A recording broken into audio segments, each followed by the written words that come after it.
How's it going? Matt McNeil coming to you from the garage. Been staring at this guy for a while and working. I'm going to show this side first on this guy. And in doing this, you know, it's like the more I worked on it, the more I just felt like I was sculpting a dude with a mustache. There aren't a lot of reference pictures of Louis Del Grande, also known as First Scanner in the credits for the movie Scanners. So it was there weren't a lot of references of that gelatin head that they blew up, except for maybe two or three. Some people in the mass community sent me some really great references, but the more I did it, the more I just felt like I was doing a guy with a mustache. And so I thought, well, maybe if I, open the head up and start working on that would sort of maybe make me love this guy more. And he just felt beefy and like a pro wrestler with a mustache, like Sergeant Slaughter or something. Anyway, I wasn't real happy with it, and I got to talking to Marshall Bean, if you guys know Marshall, who's an amazing sculptor in his own right. And he's currently working on a Wizard of Oz witch, which is fantastic. I got to talking to him, and, he started talking about the look on the actor's face in this scene here, right? It's right before his head blows. And, I had thought, well, I could do that, and then, then it would be the actor with his head blown up, which would be cool. And so I started, and what I did was I just started doing it on this side of his face, right? This sort of like grimaced look on this side, as opposed to this sort of surprised look on that side. And really the surprise is coming from, this sort of exposed eyeball. And I'm wondering, I'm starting to think that maybe what I'll do is I'll kind of make this side like the gelatin prop head and this side like the actor. So that may be a terrible idea, but we'll see. We'll see how it pans out. I do like the way that this is coming out, and it's certainly a more realistic rendition of what that scene is in the movie. I'm still carving away at this guy, trying to find. And the other thing too is, you got to sort of forgive the fact that he doesn't have teeth at the moment, because those teeth are very specific in regard to completing the expression on this guy's face.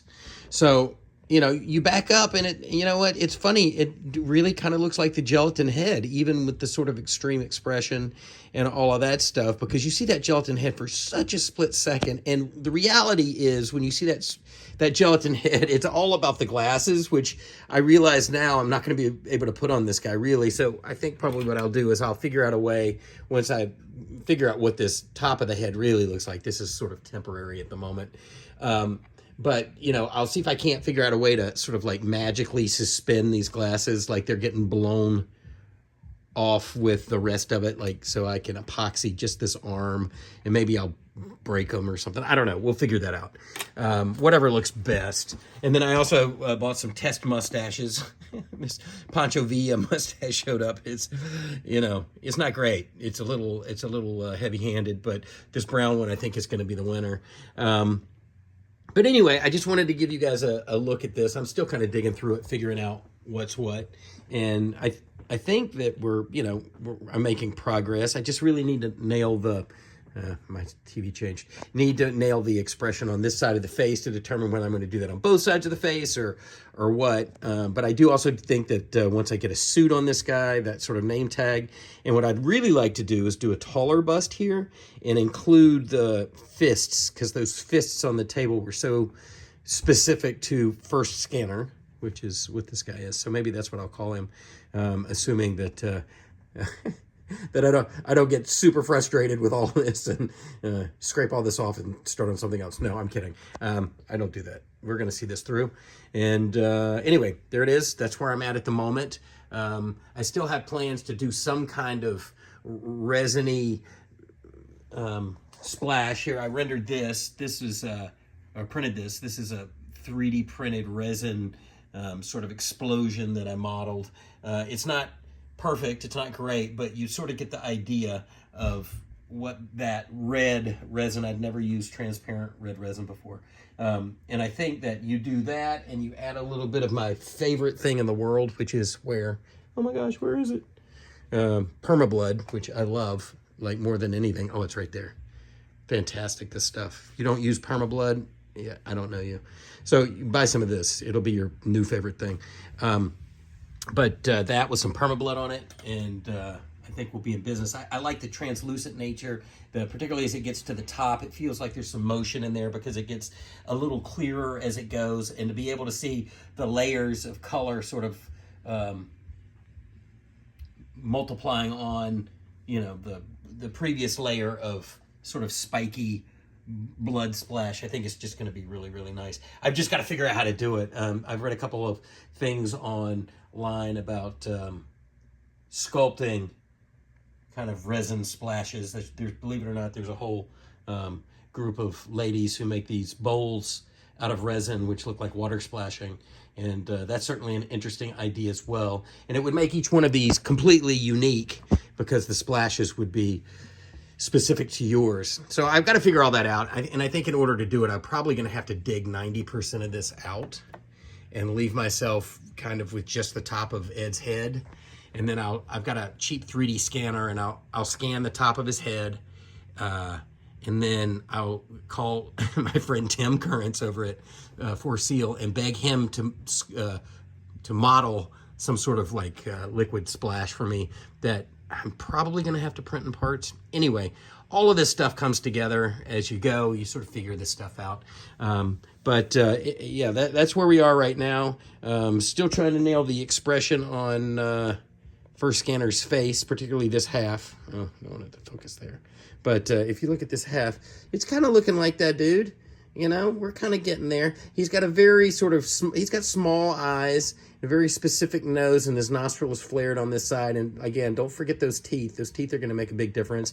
And he's got a lot of acne scars, and I've never done anything like that before. I played around a little bit on this side just to kind of get a sense of what that might do on in the clay. But this side with that extreme expression, you can see those scars kind of bunch up. So I'm really going to do my best to kind of do a nice job with those and you know, kind of just embrace that detail, because I think it's certainly a true to life detail that was on the actor, and you certainly see it in the movie. So anyway, that's where we are, which is further along, but again, I'm still kind of exploring where we are. Oh, the other thing that I wanted to mention, and I've talked about this before, is sometimes when you're sculpting stuff, you'll realize that you've done a lot of work and whatever it is that you've been working on is in the wrong place. And I realized that the eyes on this guy were in the wrong place. They were too close together and too low. So tonight I actually I pulled both of those eyes out, moved them out a little bit, and up.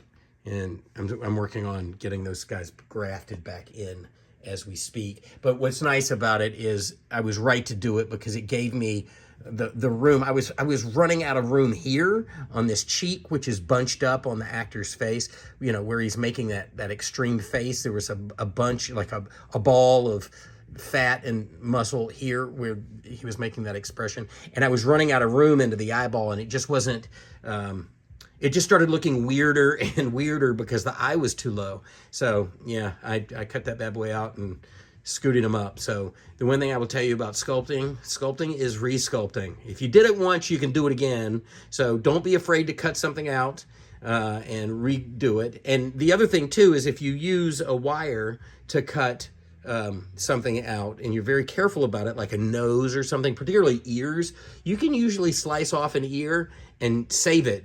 You know, it doesn't ruin that piece of anatomy as long as you're careful. And I feel like that maybe before this is all said and done, I'll end up modeling a set of teeth for this guy and 3D printing them and sticking the teeth in there, because I think once I get a reference for those teeth, I'll be a little happier with where I am at the moment. But anyway, just working on the anatomy of this guy, the side of this guy's face.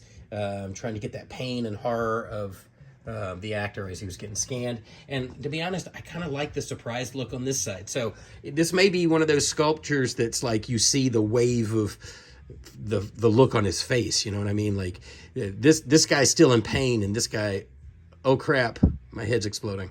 So anyway, who knows? We'll see. Happy Thanksgiving, everybody. Hope you have a nice weekend. And I'm going to sit in the garage and after I eat some turkey tomorrow and keep going on this guy. And hopefully we will have progress.